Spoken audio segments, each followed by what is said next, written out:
Welcome to Season 14 of the 5 Minute Biographies podcast. Here is your host, Wayne Armstrong. Hi guys, welcome to the 5 Minute Biographies podcast. Before we get started, I'd just like to point out that there's no advertising on this podcast, and so if you'd like to support the show, please consider subscribing to the YouTube channel at 5minutebiographies.com/YouTube. Or if you'd like to support it in a more direct way by, say, buying me a coffee, please check out 5minutebiographies.com/coffee to see how.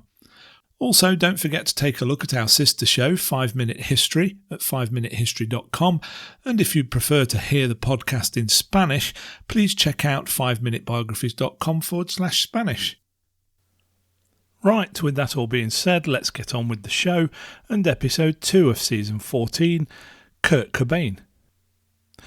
Kurt Donald Cobain was born on the 20th of February 1967 at Grays Harbor Hospital in Aberdeen, Washington, USA. His younger sister Kimberly was born on the 24th of April 1970.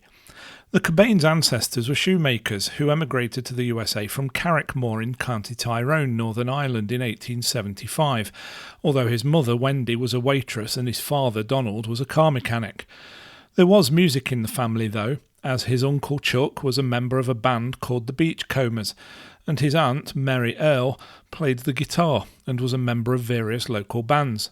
There was even an Irish tenor in their past who had a part in a 1930 movie called King of Jazz. It was obvious that Kurt had talent very early on, but it didn't seem that it was going to be for music, as he exhibited more of an interest in art, as he took pleasure in drawing his favourite film and cartoon characters. However, although his artistic skills were encouraged by his Aunt Mary, Kurt soon started to take an interest in music, and at the age of only 4 he wrote a song about a trip to the park and started to play the piano. When Kurt Cobain was 9 years old, his parents, Wendy and Donald, divorced, which he later said had a huge effect on him, even going as far as to say he was ashamed of his parents. His personality also changed, and the kind and caring child became withdrawn and defiant. When his parents found new partners, Kurt became abusive and bullied another boy at school. This all eventually got too much for his father, who had sole custody of Kurt. He handed him over to the care of friends and family, one of whom was a born-again Christian called Jesse Reed. It was at this point that religion in one form or another became an important part of Kurt's life. At school, Kurt became friends with Roger Osborne, who was a singer and guitarist with the Melvins, and who introduced him to punk rock and hardcore music. According to Cobain, the first live music event he attended was when he attended a free concert put on by the Melvins at a local supermarket. This had a profound effect on him, and he started attending punk rock shows in Seattle. On the 20th of February 1981, for his 14th birthday, Kurt Cobain was offered the choice of either a bike or a used guitar by his uncle. He chose the guitar and immediately set about learning to play songs like Led Zeppelin's Stairway to Heaven and others by Queen and the Cars. He had also started to hang out with Chris Novoselic at school, who was also into the punk rock scene, and the pair would sometimes practice playing music together above the hair salon that Novoselic's mother owned. During his second year at high school, Kurt lived with his mother, but when he dropped out after realising that he wasn't going to graduate, she gave him an ultimatum: get a job or leave. After a week, he found himself homeless and spent some time living under a bridge over the Wishkar River. At around this time, Kurt Cobain met Tracy Miranda, and the pair started a relationship. She supported them both on the meagre wage she received at a cafeteria. There were many arguments, mainly about money, as she insisted that he get a job to help support them, but he would spend most of his time working on art projects. His experience at this time resulted in him writing the song About a Girl, which appears on Nirvana's album Bleach.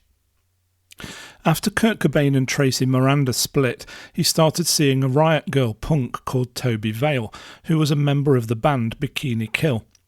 They made music together, writing songs and recording them on Vale's father's 4-track tape machine. At one point, another member of Bikini Kill sprayed the slogan "Kurt smells like Teen Spirit" on the wall of Cobain's apartment. Cobain thought it was a great revolutionary slogan, not knowing that it referred to the Teen Spirit deodorant that Veil wore. It nevertheless inspired the title of one of Nirvana's most famous songs, Smells Like Teen Spirit. All through this period, Kurt Cobain had remained friends with Chris Novoselic, and after months of trying to persuade him to form a band with him, Novoselic finally agreed. This was the beginning of what became Nirvana. Sometime around the end of the 1980s or the beginning of the 1990s, Kurt Cobain met Courtney Love, and although he was adamant that he wanted to be a bachelor for a while, by late 1991 the pair were starting to spend a lot of time together, often bonding through a shared interest in drug use. Kurt Cobain himself had regularly indulged in all sorts of drugs from the age of about 13. He first used heroin in 1986, and by the end of 1990 he was already addicted. The first couple of years of Nirvana were not very rewarding. The band struggled to draw suitable crowds, and they couldn't settle on a regular drummer. Initially they went with Chad Channing, who recorded the album Bleach with Cobain and Novoselic, but eventually he was fired as they weren't happy with his style. Eventually Dave Grohl was hired, and he featured on their 1991 album Nevermind. That album propelled Nirvana into the mainstream. The lead single on the album, Smells Like Teen Spirit, helped Nirvana sell 28 million copies of Nevermind in the United States alone. 75 million copies were sold worldwide. However, this massive success didn't sit well with Cobain, who struggled with what he felt to be persecution by the media, and he resented the fans who didn't seem to get the band's political and social views. Kurt Cobain was a vocal opponent of racism, homophobia and sexism, and was a public supporter of pro-choice, which led to him receiving death threats from a minority of anti-abortionist activists. He once said that any people who were racist, homophobic or sexist should do the band a favour and leave them alone, and that they shouldn't buy their music or go to their concerts. Cobain was often quizzed about his sexuality and was quoted as saying that if it wasn't for meeting and falling in love with Courtney Love, he probably would have had a bisexual lifestyle. On the 24th of February 1992, after Nirvana's Pacific Rim tour had ended, Kurt Cobain and Courtney Love were married. The ceremony took place on Waikiki Beach in Hawaii, with 8 people in attendance, one of whom was Dave Grohl. On the 18th of August 1992, the couple's daughter, Frances Bean Cobain, was born. Kurt Cobain's first brush with death came when he accidentally overdosed after injecting heroin after Nirvana's appearance on Saturday Night Live in 1992. He was resuscitated by Courtney Love. A similar thing happened again before Nirvana were due to perform at the New Music Seminar on the 23rd of July 1993. Instead of calling an ambulance, Courtney Love injected him with naloxone. Cobain regained consciousness and performed with the band as if nothing had happened. In early 1994, Kurt Cobain's behaviour started to deteriorate, and according to Courtney Love, he made his first suicide attempt when he overdosed on champagne and Rohypnol. This time, Love had no choice but to call an ambulance. On the 18th of March the same year, she had to call the police because Cobain had locked himself in a room with a gun. When the police arrived, they confiscated several guns and eventually talked him out of the room, with Cobain insisting that he wasn't suicidal.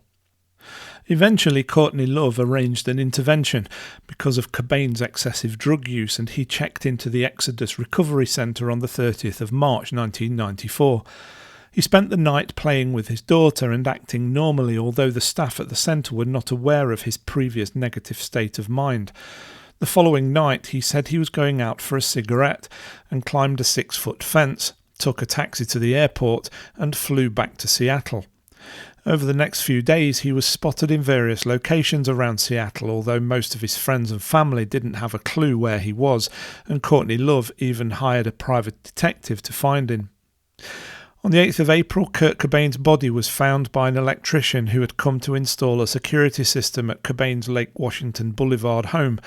Initially believing him to be asleep, he didn't think anything was wrong until he saw the shotgun. Large amounts of heroin and diazepam were also found in his system. The coroner's report estimated that Kurt Cobain had died on the 5th of April 1994. He was 27 years old. Although a public vigil was held on the 10th of April 1994, which was attended by around 7,000 mourners, a final ceremony was arranged by his mother on the 31st of May 1999 in Olympia, Washington. Both Courtney Love and Tracy Miranda attended, and Frances Bean Cobain scattered her father's ashes into McLean Creek. I hope you enjoyed that episode of 5 Minute Biographies. If you would like to see some pictures to go with the words, please check out the YouTube channel at 5minutebiographies.com/YouTube. You can also support the show simply by leaving a review wherever you get your podcasts.